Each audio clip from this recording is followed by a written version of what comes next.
Tak kurang dari 400.000 dosis stok vaksin COVID-19 di Sumatera Selatan akan segera mencapai masa kedaluarsa.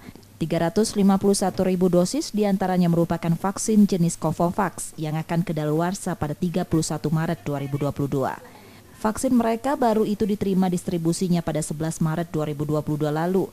Masa pakai stok vaksin yang sangat pendek membuat Dinas Kesehatan di kabupaten kota harus ekstra agar vaksin dapat terpakai maksimal sebelum masa kedaluarsa.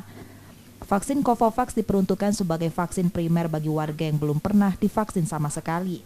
Vaksin merek baru tersebut juga bisa diberikan sebagai dosis kedua untuk mereka yang sudah terlewat jadwal vaksin kedua. Namun vaksin belum bisa diberikan sebagai booster. Penerima vaksin Covovax juga terbatas minimal berusia 18 tahun. Sebagian besar ya, terbanyak saya sampaikan tadi 351.000 diantaranya adalah Covovax ya, vaksin yang baru kita terima dan jenis baru. Dan vaksin Covovax ini hanya bisa kita gunakan untuk menyuntik masyarakat yang drop out ya.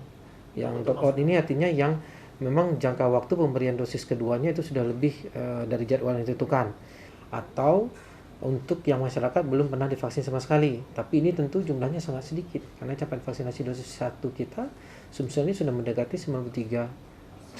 Dan Covovax ini hanya bisa digunakan untuk usia di atas 18 tahun.